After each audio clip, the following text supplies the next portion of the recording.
The gentleman from South Carolina. The gentleman is recognized for as much time as he may consume.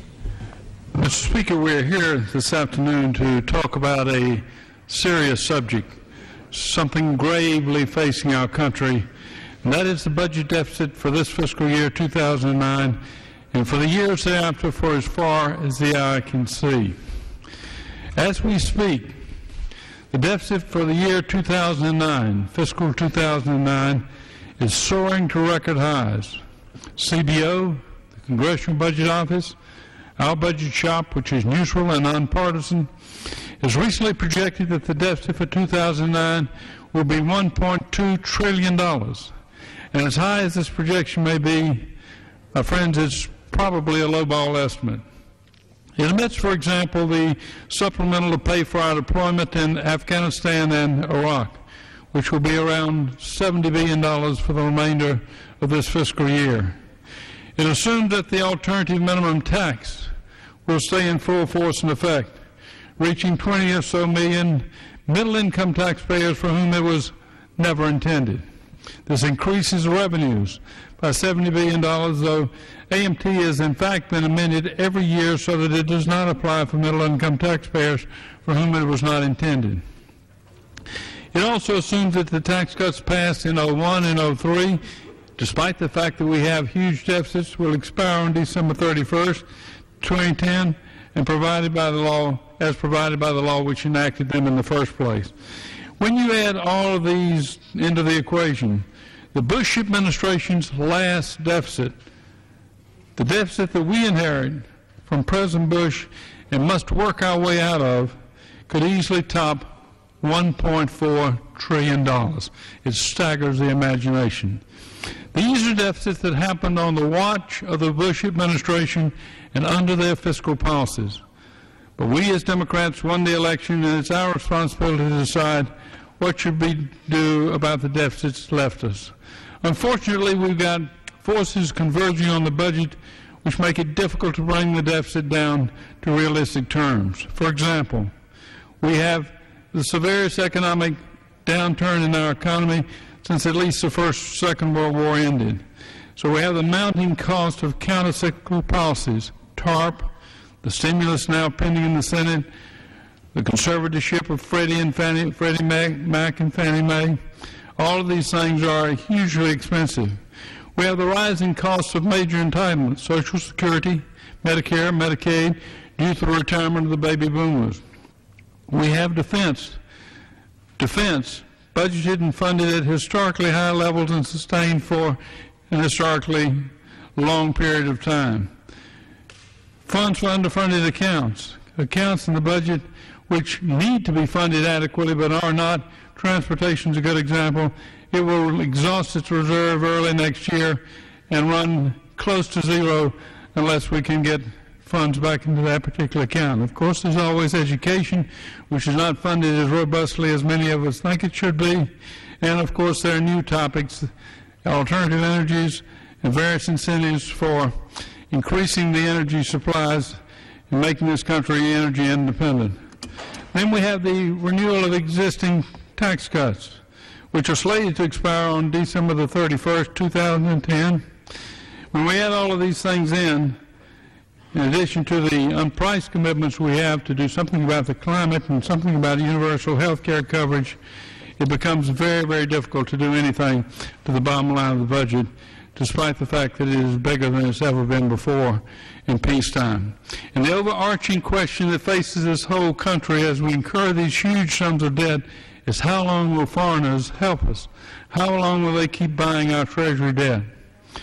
We have, therefore, the worst budget since World War II and the worst economy in which to work out the problems of these budgets. And every recession has its own pattern to it, but it is clear that it is difficult in every recession, or any recession, to work out of the recession when you're swimming upstream, when the economy is working against you, to work out of a budget deficit when the economy is working against you. Let me show you some charts, those who are listening, that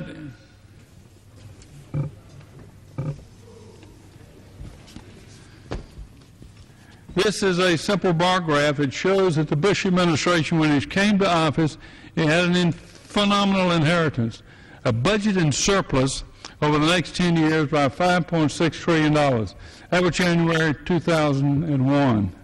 By January 2004, that surplus of $236 billion was gone, vanished. In 4 years' time, we went from a $236 billion surplus to a $412 billion deficit. This happened under the policies and the watch of the Bush administration.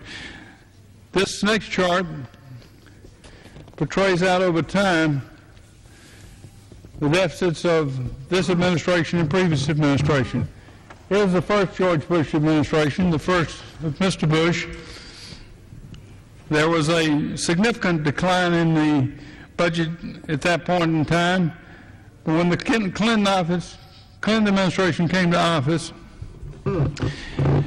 President Clinton sent us a budget in February of 1993, on February the 22nd, the first full significant action taken by his administration.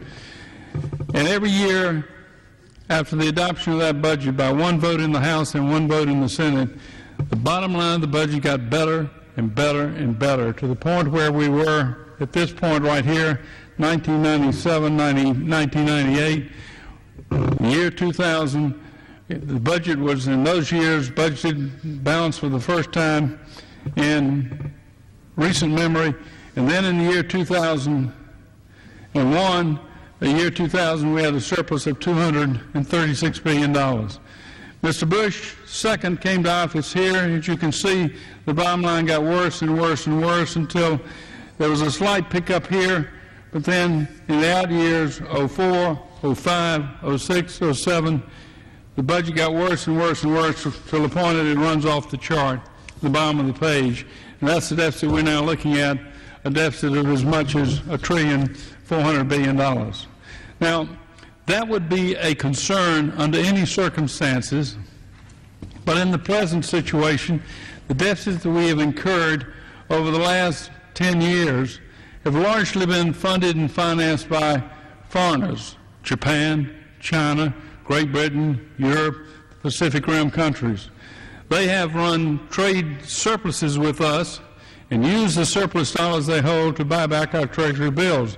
It's a convenient short-term arrangement, but over the long term it means that foreigners own more and more of our debt, and you find it hard to be totally independent as a country, certainly the world's superpower, when you're also the world's largest debtor.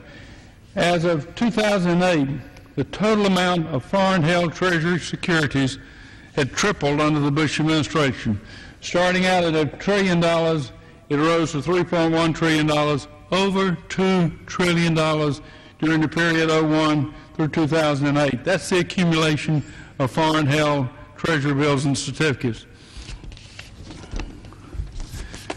As for the total debt of the United States, this is where we began, $5.7 trillion in 2001. That's where the total debt of the United States stood when Mr. Bush came to office, a substantial sum, but every year that number went up and up and up to the point where when he left office a couple of weeks ago, the deficit, the amount of debt stood at $10.7 trillion, nearly doubled in an 8-year period of time, from $5.7 trillion to $10.7 trillion. And as a consequence of that, we're feeling the effects of it in all sectors of our economy. Would the gentlelady from Massachusetts care to make a comment, a statement? I gladly yield time to her.